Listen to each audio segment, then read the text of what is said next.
Hi, everyone. Welcome to the Production Podcast, where we talk about all things productions, films, commercials, and more. I'm Joshua Dixon, a director and producer, and one of the founders of Umbrella Films. Today, I have with me one of my first clients, collaborators. I'm not sure exactly.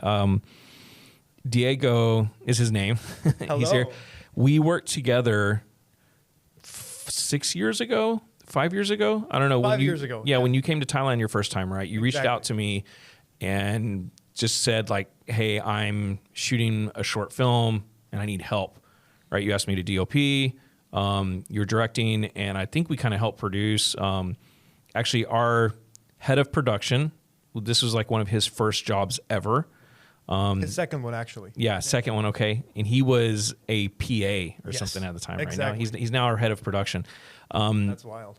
Yeah, you came back 5 years later, and now he's not a PA anymore. Right. He's Head of production. Graduated quite a bit. So so earlier before this, we were talking for a brief second, and you said that you had some ideas that you want to touch base on this, but I think this is cool. It's kind of a trip down memory lane, like see like how we've grown. You've seen how we've grown since then, right? Like when 5 years ago, whenever you first, or when we worked together, the company was, I don't know, probably like 4 people or something, 3 or 4 people at the time. Right. Now we're 38 or 39, nearly 40 people full time. And so so there's been a lot of changes. Cool to see you again. Yeah, glad you're back. Same. Excited. And it's going to be nostalgic. Definitely. I'm really kind of excited because some of the photos I've seen so far up on the TV, I'm a lot skinnier. I'm a lot thinner. So is Andrew. Yeah. Yeah, all of us. So, let's. I'm just gonna kind of like turn it over to you and let you talk. Yeah. Perfect. Yeah. So first of all, man, super happy to be here. Thank you for having me. It's been a while, and I'm super excited to be back in Thailand. And I kind of wanted to touch base a little bit in 2 topics in particular, which would be just collaboration in general and creative endeavors. And also the importance or the misconception about failure, specifically in filmmaking. But anyway, Those are deep.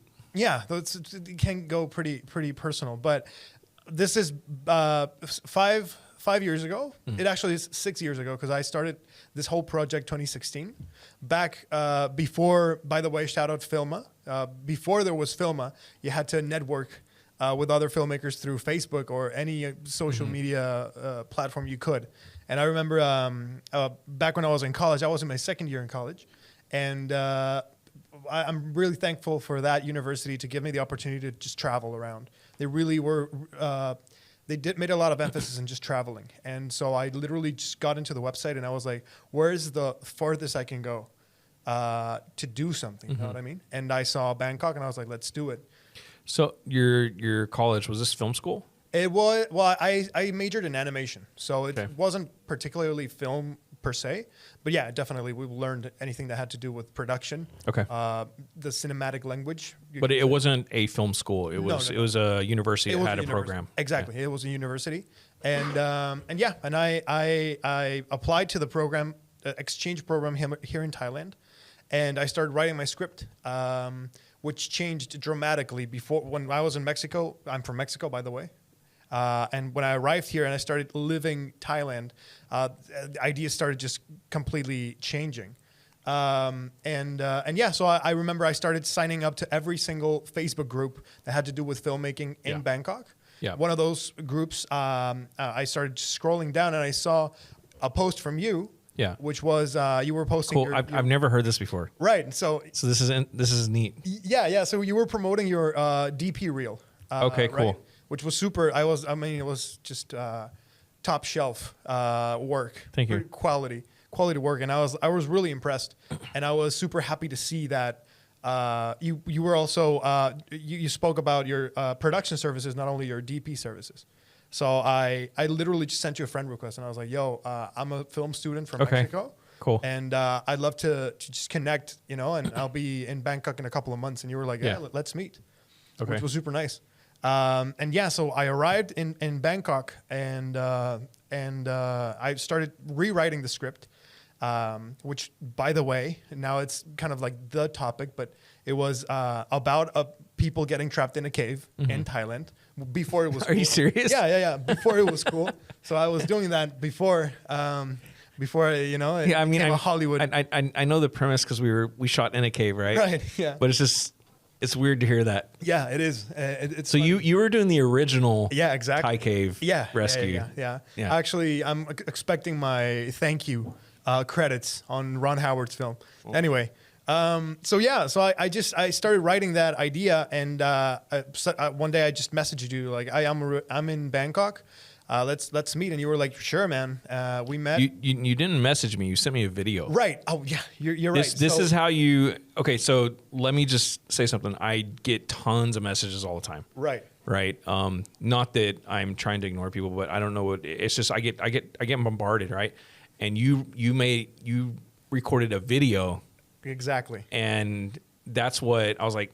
Okay, hang on. That's why I actually answered the message. Just to be honest. Because you recorded a video, and I was like, this guy did something, he stuck out above everyone else, to be honest. Yeah. Well, it's not the first time. Like, I've done videos for people just as a pitch or trying to like reach attention. It's a great idea. It always works. It always works. Oh, that's awesome. It totally worked. I was like, I can't not answer him because he went to the trouble of recording a video of like, hey man, I'm interested to work together. It's personal, about the situation. So yeah, definitely. I remember shooting that video now that you mention it.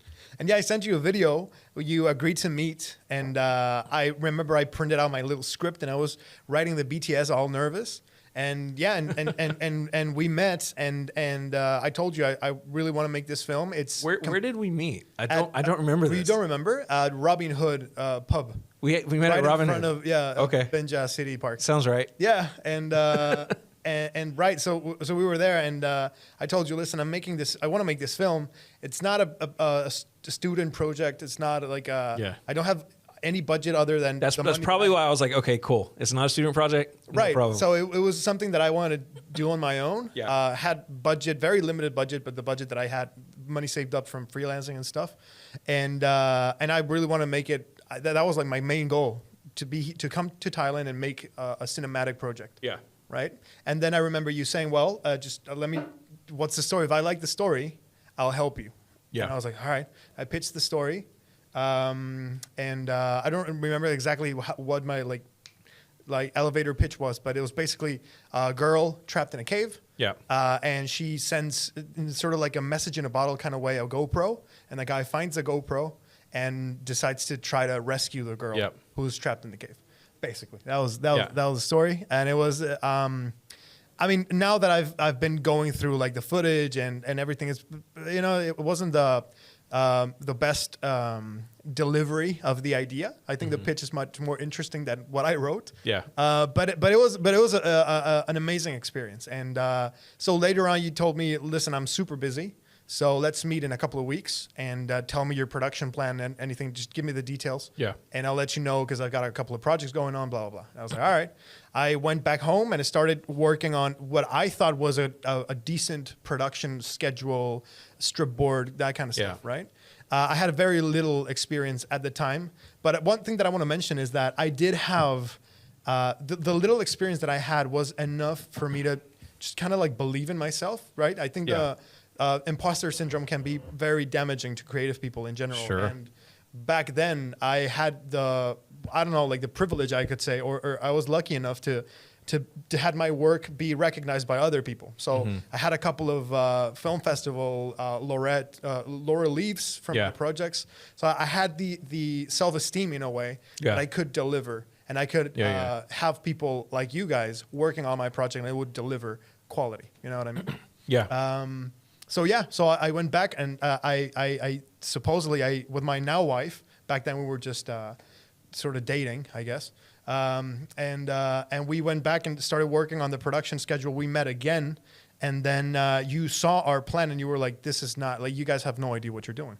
Like, this is not possible. Like, people usually charge by the day, right? So you guys want to shoot this like by bit on the course of 2 weeks. It was just insane. Like, production-wise, I remember that. Yeah, it didn't make any sense. Let's compress everything into a shorter time span, so you get more value for your money. So the script was around 15 pages, and you told us, let's shoot 5 pages per day, 3 days tops. Like, all right, we can do that. We Yeah. started, and then basically we started doing the casting, everything, getting actors, and that's what I wanted to talk about collaboration. Is that it's funny because it's a project that was born out of pure. I don't know what's the word in English, but it was just like it was something very personal, but mine. It wasn't a very selfish way, like a project that I wanted to make, and it started becoming something that became not only mine, but of a part of a team. You know what I mean? Yeah. And that's something really nice. And I mean, it's gonna sound super cheesy and a little bit cringe, but the friendships that I got from that project are invaluable, man. Like it's amazing. Awesome. I'm still friends with the actors, with the cast. Now Hans, the main character, he's like an famous up and coming YouTuber. He's like 40,000 subscribers or something like that. Yeah. Blaboom, another of the actors, he's like crushing it on TikTok, doing comedy sketches and that kind of stuff. Cool. And like everyone's just doing their own thing, and it's super nice to be able to still connect and have this single experience connect us all. You know what I mean? I mean, long story short, we shot the film. It was we shot it in Bangkok and in a cave in Pramburi, if I remember. Hoi Hin is the Hin, area. right? Yeah. Which was super nice. And I have a bunch of stories that I want to cover, but I don't think we have the time. But what was hilarious is that we might have how can I put this lightly? We might have had to improvise a little bit in terms of how to shoot certain scenes in the cave, because we didn't necessarily have the proper paperwork, you could say. I don't know how to put it. It's called run and gun, man. Right. But the thing is that we had to be very secretive about certain things. We're out in the forest, basically. Like there's no one there, so we were just shooting. But, we were a very very small crew. Exactly. DSLR. Yeah. But I remember one of my actors, Blaboom. He was reluctant to meet us on day 2. He wanted to have his own transport to meet us over at Hua Hin. So we were like, listen, man, I can't afford like transport for you by yourself. Like you gotta either ride with us or just catch a bus. I'll pay for the bus. Really? Yeah. He was like, well, I'll ride with you guys. So he came one day before his he started shooting, and he just hung out at the hotel. And he met some people, and he was like talking to them. We were supposed to be very secretive about a bunch of things, and he met some people, and they were like, "Oh, what you guys doing? Oh, we're making a film. Oh yeah, we're making this big international collaboration between a foreign director and blah blah." And it was like, apparently the guys who he was talking to were particularly people who we were supposed to not talk about. Okay. We're making a film. Yeah.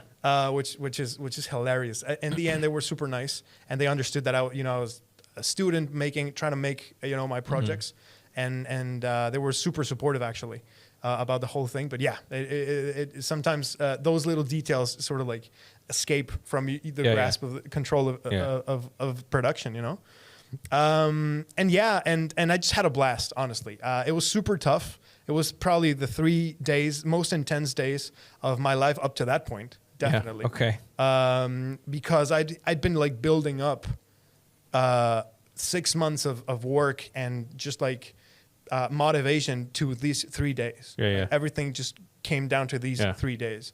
And it was super, I remember I didn't really sleep the day before we started shooting because we were preparing a bunch of stuff and props and everything. And I remember I just felt like I closed my eyes and I had to open them again to start shooting. Welcome to filmmaking. Yeah, exactly. Let's get into some of the stories so we can kind of talk about like how that process was. We definitely. We got 15, 20 minutes left on the clock. So cool. You said you had several stories. Right. Or moments, right? Well, let's pick the top 3 and try to cover those. Right. Well, let me see. Definitely one of the highlights was, well, I mean, what I mentioned just before, like shooting, kind of like run and gun style was pretty hilarious. Also, one of the main reasons why I couldn't finish the film was because It's not finished yet. it's not finished yet, right? Okay. It's not done, but I wouldn't consider it a failure per se, because for the longest time it was like a burden on me. Like it felt heavy to think that I'd gone through the process of shooting a film and I wasn't able to get it done in a way. And one of the main reasons was the audio. We didn't have. I know what you're going to say. Right, we didn't really have anyone dedicated to audio, and not only that, but the conditions were not good. The rain. Exactly. Yeah. So the scene that I brought is actually one of my favorite scenes because of the delivery of the actors. I think it was like top notch. It's just that the audio is just completely unusable because a monsoon basically just fell on top of us while shooting that scene. You got the production value of free rain. Right. Though. Yeah, exactly. Yeah. Which looks amazing, I have to say, but it was definitely super tough trying to get that in audio, in terms of audio. But visually, especially because it was a fight between the two brothers, it started escalating, and the sort of like the climate also escalates. So it was really poetic in a way to see the storm just intensifying and the argument intensifying as well. So do we want to show that? Sure. Yeah. Let's do it. Give me a second. All right, here it is. Let me know if the audio is all right. So this is is this just a take, or this is something you cut together? It's a cut. It's a scene that you cut. Exactly. Yeah. Okay. It's just a minute and a half long. Man, I remember the moment this all happened, but I don't remember the scene. Cool. Well, let's see. Let's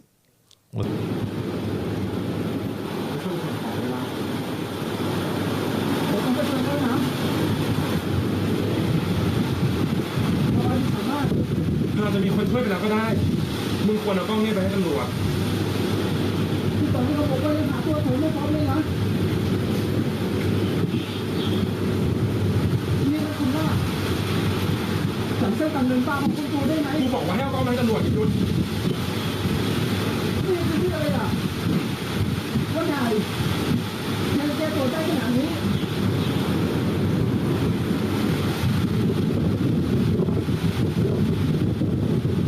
ช่วยพ่อทำงานเพื่อให้พ่อภูมิใจในตัวเราส่วนมึงมันก็จะเล่นเกมห่วงก็ follower มึงจะลดลงหรือเปล่าแล้วแบบนี้มึงว่ากูเห็นกับตัวผู้หญิงคนนั้นอาจจะมีคนช่วยไปแล้วหรือไม่ก็ตายห่าไปแล้วก็ได้ทำไมมึงรู้สึกไร้ค่าเหรอ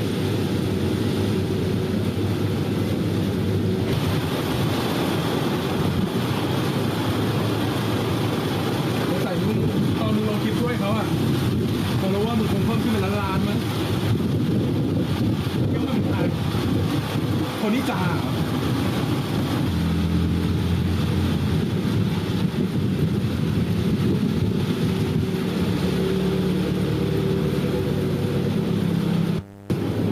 a quick reminder for all of the people that are listening.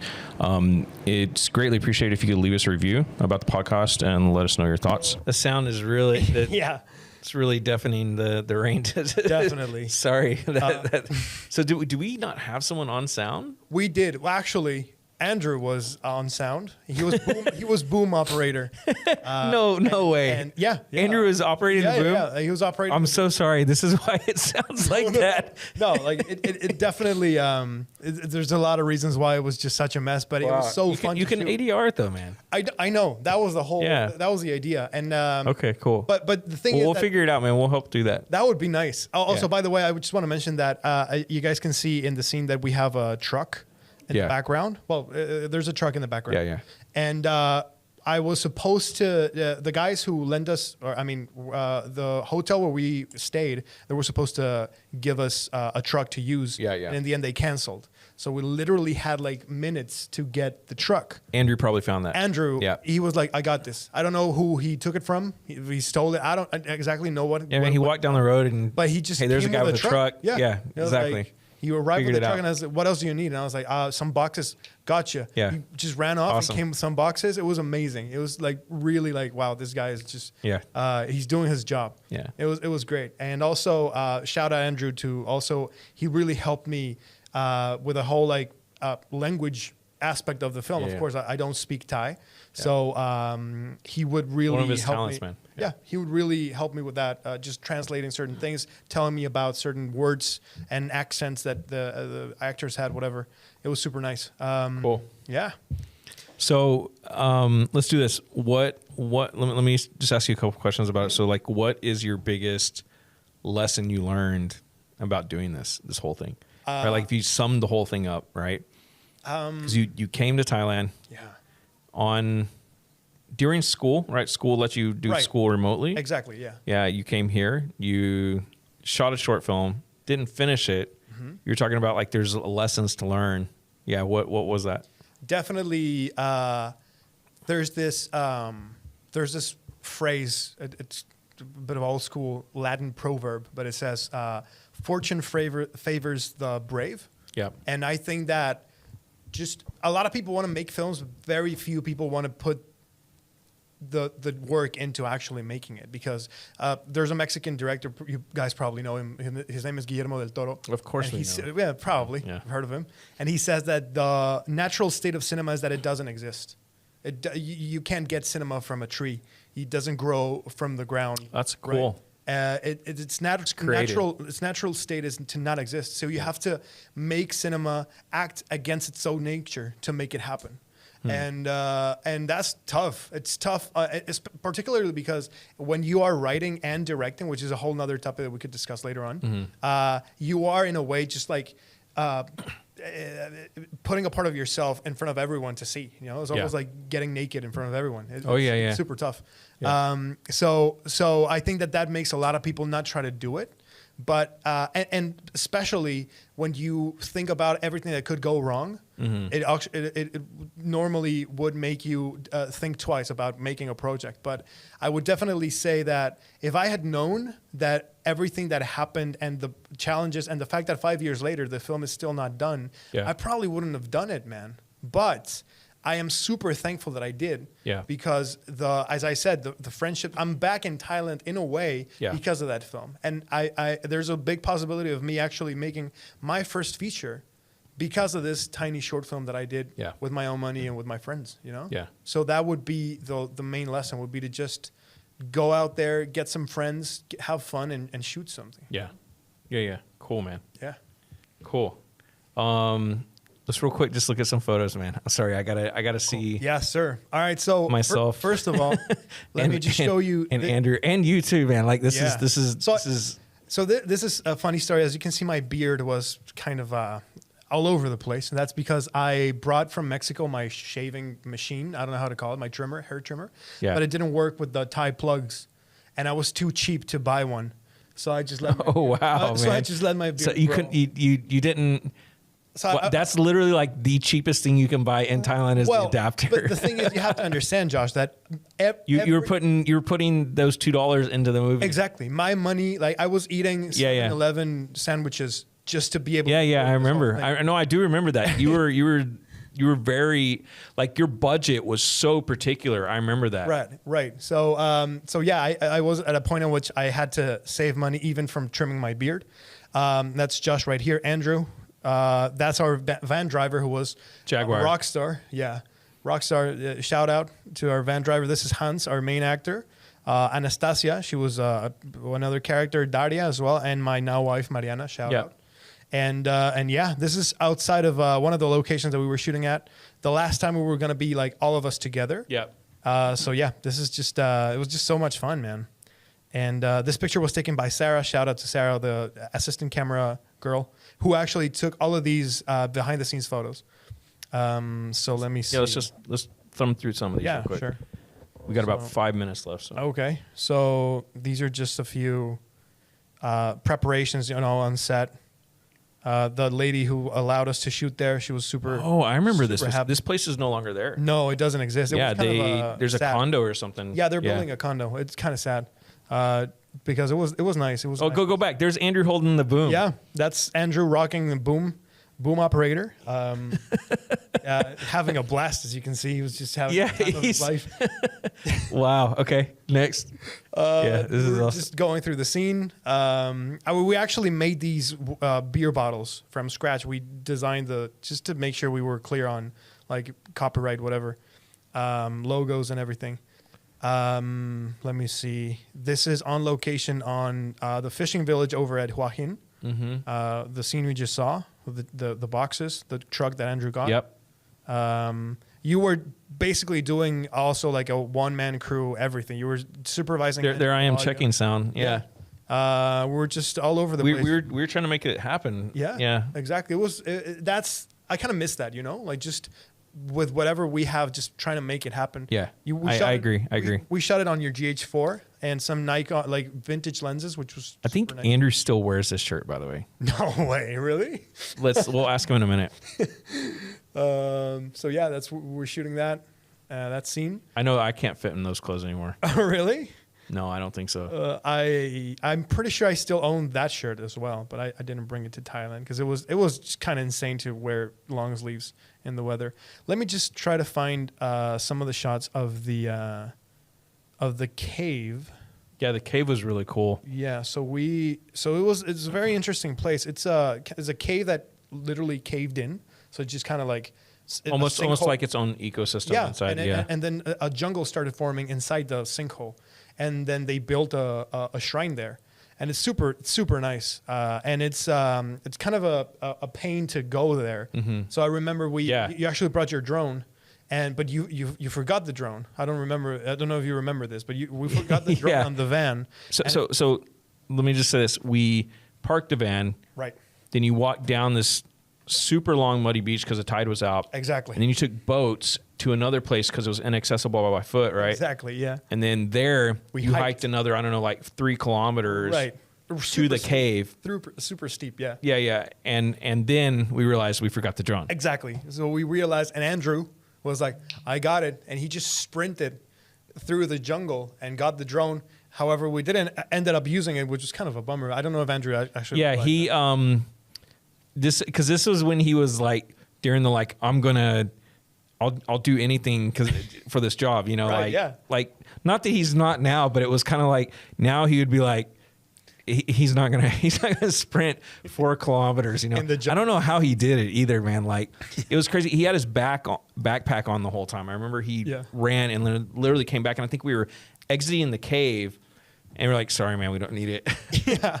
Yeah, and he actually he told me, we were chatting a couple of minutes ago, and he said that he just wanted to have as much experience as possible just to make it. Yeah, man, he did it, dude. Yeah. So that's us, and he worked super hard, and it was a blast. Here we took the photo of the poster, which I can show you guys. I'll just send it over to Eric so he can show it on screen. You have a poster? Yeah, we do have a poster. Okay, cool. Which was we need one made for Hellhound. Oh, really? Yeah. Do you do poster design? Yeah. All right. Do it. Yeah.